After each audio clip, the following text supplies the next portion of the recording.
name is Khalid Boudali, the President of the Economic, Social and Cultural Council of the African Union. The general perspective in our presence here in behalf of one of the leading organ, people-centered, and at the African Union Commission, is to promote and brainstorm on this great initiative. This is the solid brain corn of the leading in mobilizing the professionals, companies that works on logistics and transport to pretty much integrate an open border policy. Our job is to prepare, along with this entity, prepare and elaborate consultative and technical advisory reports to be submitted to member states or to be submitted to the African Union Commission, pretty much to promote an open border policy. An open border policy, we believe it becomes one of the key elements of integration. That the free exchange of goods and free circulation of the people is part of the ZLECAf program that was initiated in Niamey Summit in 2019. Morocco is very well engaged due to the level of experience, the big companies that really works within all regions of Africa. Could be lesson learned, practice exchange, and Morocco becomes a role model for other African nations to pretty much implement a border policy. And we have seen the far projects that has been initiated here in Morocco, from the port of Tangier to the port of Nador.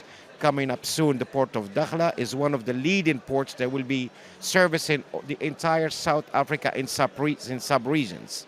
Port of Dakhla in Moroccan Sahara, considered as the main gate, or the gate to heaven as we call it, to the sub-Sahel areas. And that will be implemented. The greatest initiative has been launched by His Majesty King Mohammed VI.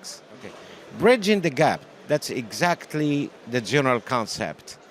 We do understand, or we do know, the challenges that face certain African countries as far as crossing from Mauritania all the way to Chad or going all the way to Nigeria. There is a shortage of infrastructure, a shortage of the necessities that could be needed. And I believe that Morocco initiatives, as far as the infrastructure, building of roads, ports, and other facilities that could really encourage the free exchange between regions, nevertheless between government. And I believe that the Moroccan experience can be pretty much exported to other regions.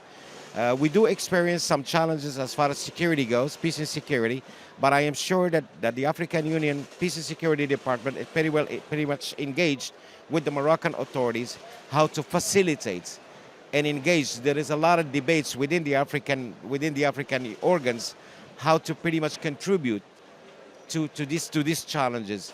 And we always come to Morocco for good experience and the best practice.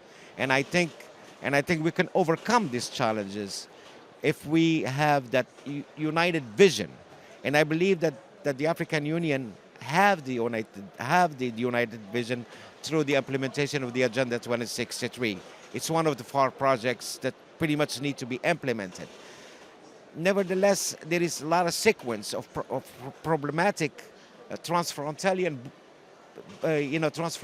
problems that should be addressed, and that's it. Our main concern here is to prepare again the advisory technical reports to be submitted and to be addressed for our decision-making body. Again, I have to thank the Moroccan government always for giving a chance to different African Union or African citizenry the opportunity to express themselves, to prepare and to seek knowledge. Morocco becomes a common ground for experience sharing and best practice knowledge. And on behalf of the Economic, Social and Cultural Council, I'd like to extend my deepest appreciation to the governments of Morocco, to the authorities of the city of Casablanca for the warm welcome and the great hospitality, and also to His Majesty the King for the great initiatives that becomes a lesson in our days and future generations to come.